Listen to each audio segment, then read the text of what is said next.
any behavior that's less than nurturing is potentially traumatic to that person.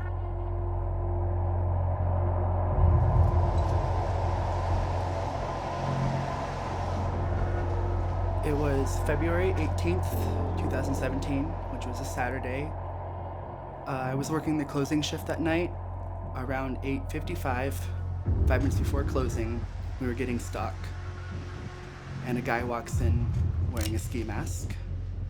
He grabs me around the neck like this and slowly pulls up a pistol just so I could see it.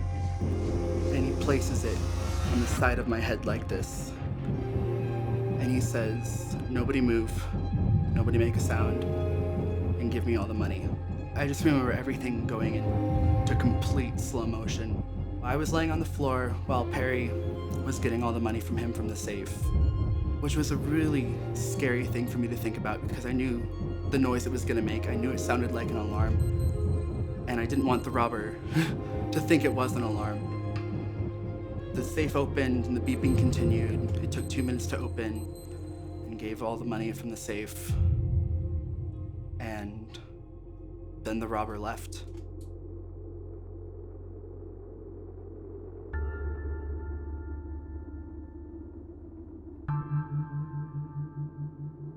So I went to the infirmary and I lied.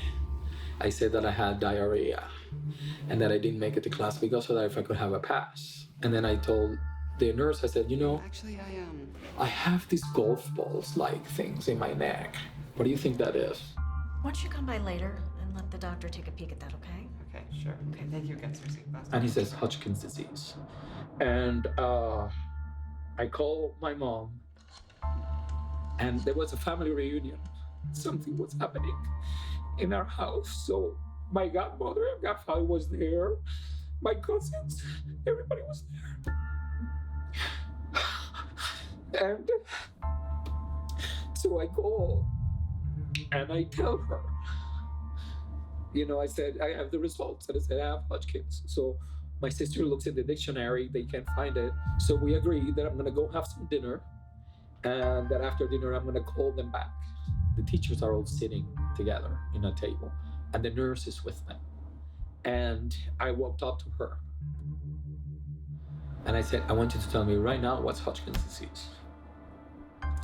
And she grabbed me by the hand and she took me to another table and we sat down and she gave me a beautiful explanation of what this was. She basically said that it was a form of cancer that they knew a lot about and that they had a lot of treatments for it, that it was known as the young people's cancer because they didn't know where it came from. Trauma keeps us trapped. So when something traumatic happens, it freezes in that time and space. And on a certain level, it stays frozen until it's able then to thaw out. After the person is traumatized, they experience a range of disturbing and upsetting ritualistic behavior, which can be very different from person to person. But then after that week is when the depression and the anxiety kind of kicked in and I started noticing flashbacks and just very vivid memories of the event, as well as when I would think of the event, I would just replay it in my mind over and over and over in different situations, changing small variables throughout. All I could think about was the robbery.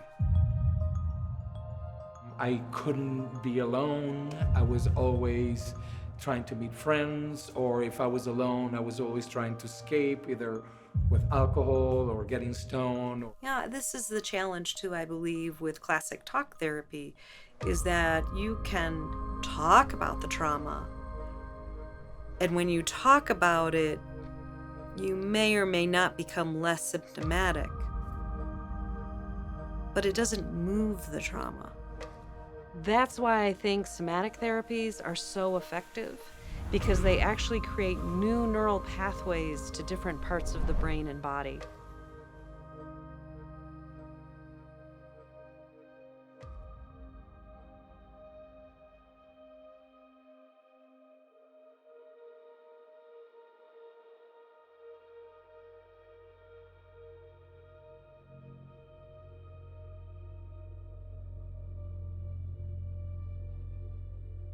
we were actually going to start the EMDR.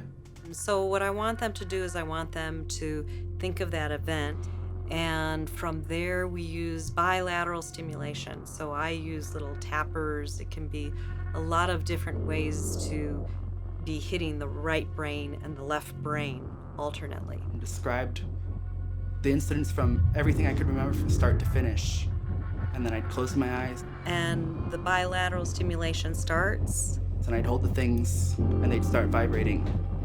And then she told me to, think of the ski mask, think of the gun, listen to the beeping noise of the safe.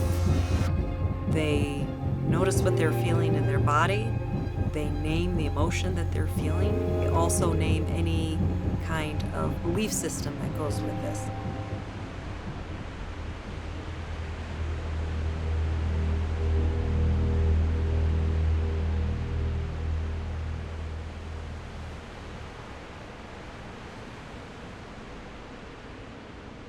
When a client first comes to see me, I want to get a sense of what they're carrying, what their history is, and when in their evolution there was a dent or a problem that actually caused them to withdraw, to fragment.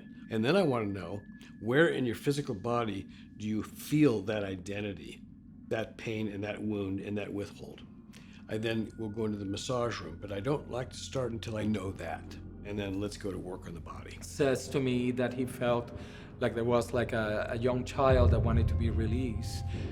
And it was then that I realized all of these vestiges of these traumas that just came up. So the body wants to heal. The brain wants to heal. It felt great.